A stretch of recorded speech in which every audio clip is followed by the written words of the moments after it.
Howdy goons, minions, and soon-to-be servants of the Nimzy Nova Empire. In a prior video, I was talking about some things that the Switch 2 mouse could possibly do, and I mentioned drawing, and a drawing tablet by THQ. It was called the U-Draw. It was a simple screenless tablet that used a very large pen with a pressure-sensitive tip to draw.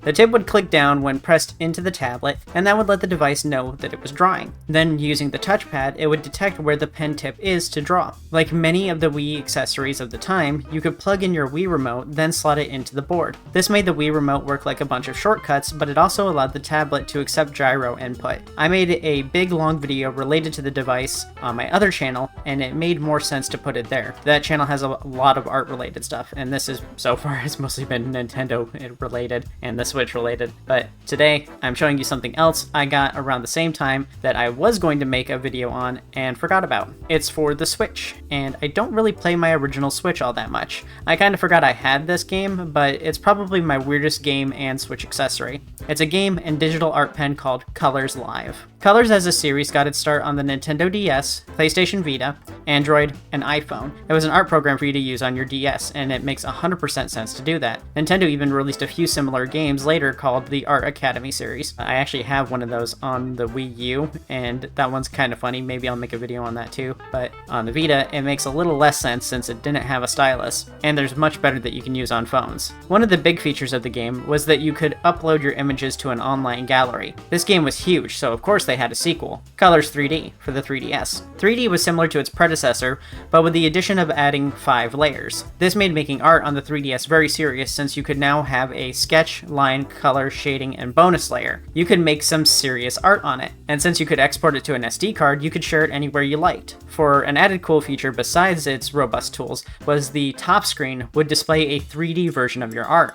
Now, the coolest thing is that despite Nintendo ending online support for the 3DS, the game's online features still work via the Pretendo Network. The Pretendo Network is essentially a fan preservation of the 3DS online services. The developers and Pretendo work together to make sure that Colors 3D especially would continue to have functioning online servers. So those cool social features from the first game are here on Colors 3D and are continuing to be supported long after the servers are being shut down. Now for the Colors game for the Switch. The Switch has a big problem for this sort of thing. The Switch doesn't function with a normal stylus like the DS and the 3DS. It only works with special ones and your disgusting human flesh, your fingertip. Colors had an idea, but to do it, they would need to run a Kickstarter. The idea was the SonarPen, a pen that uses a little satellite dish on a pen nib to detect vibration through friction, pressure, and contact.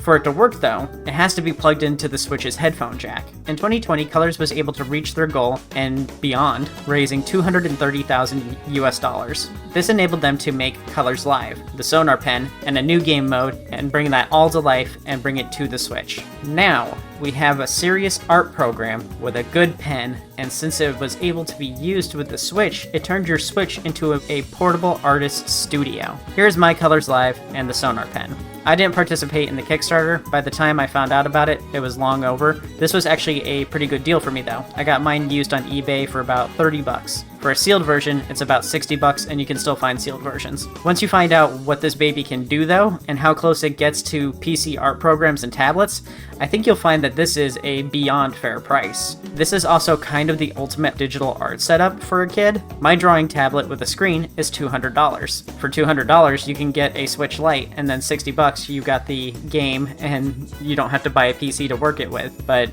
my drawing tablet was $200 and I use a gaming computer to run it and Fire Alpaca. And my gaming computer is $800 and Fire Alpaca is free. If your kid wanted to get into digital art, then you're saving about $500 to $700 by getting them Colors Live. That or 400 bucks in savings if they didn't have the Switch yet. So let's take a look through exactly what this can do. Important note, I don't consider myself an artist. I do draw a bit. I've made a couple models before. I mostly picked up drawing to save me some money when making my own thumbnails and word art, but I did have 3 other artists I know try it and they like it, although it's pretty quirky compared to their setups. Let's start with the SonarPen. If you're used to doing digital art, you may notice several things are off about this.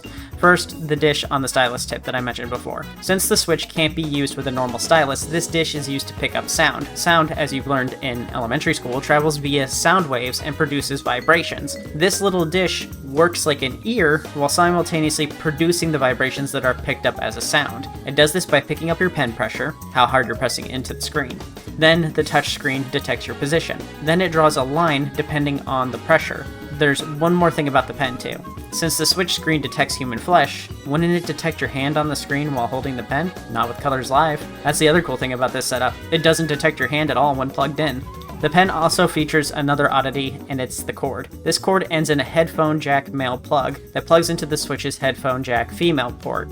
The sound is detected through the stylus and delivered via the cord. This means that you can't hear anything while it's plugged in, so of course Colors Live has no sound, but when it's used with Colors, it's used to detect pen pressure. The final feature of the pen is a shortcut button. Everything else is handled via the Switch itself. The Joy-Cons are functioning as all of your hotkeys, like undo and brush selection. This technology with the pen isn't new, though. I think it was old Apple devices that used it first, but this modern application of it is very cool. It's overall an incredibly simple system, and it's kind of one of those things where it's like, we already perfected this thing, so why keep changing it? But you just plug it in, and it just works. Now, for the software. When we get into the game, we have 5 options: Color Quest, SonarPen, New Painting, Browse, and Options. Options contains your setting for whether you're right-handed, left-handed, your setup and calibration, and setup for palm rejection. SonarPen just gives us a brief rundown of how the pen works and why you might want it. That's because you can get this digital, and the pen is the ideal way to use Colors Live. New Painting starts us off with a fresh canvas, and if you made drawings before, you can see them on the main screen as thumbnails. Browse lets us check out art that others have uploaded, and there is a lot of stuff here. Most of the art is Sonic the Hedgehog fan art, but some things never change. You can change the tool, but you won't change the artist. Here on the colorslive.com pages, you can browse the new paintings, check out scribbles, which is sketching, check out the trending stuff, search tags, and even view tutorials others have made. You can also view top-rated stuff from the community. So this whole browse function is kind of like a social media system. There's even profiles. I haven't set up mine yet, but there is a random person's that you can see here. You can fill it out with what you want. Show your favorite tags, you can follow them, and see their following and likes info. If they have a lot of art posted, you can browse forever. Some people use this program to do all of their art, and that really just shows how good and cool this is. This is also all browsable from your PC or phone. Lastly, we have Colors Quest, and this is a new game mode. It's nothing crazy. It's basically a daily drawing journal. It gives you a prompt or rules, and you do your best to follow that prompt or rules.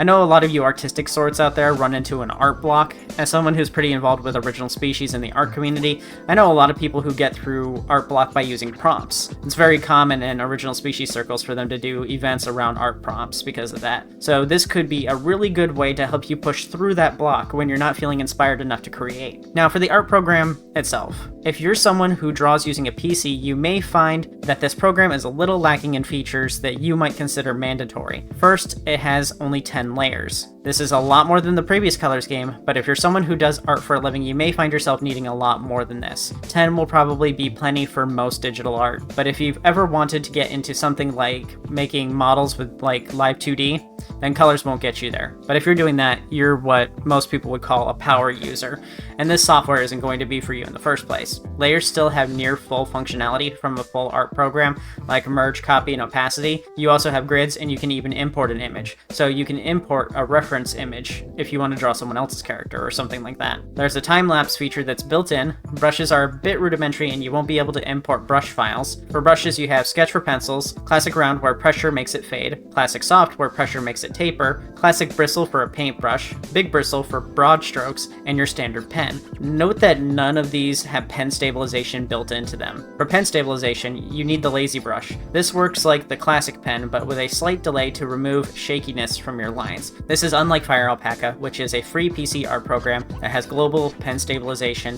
letting you use pen stabilization on all brushes. You can even customize how strong, how big that delay is, making your lines even straighter. So if you're someone with exceptionally shaky hands, this might not be enough pen stabilization for you. But you shouldn't be discouraged, because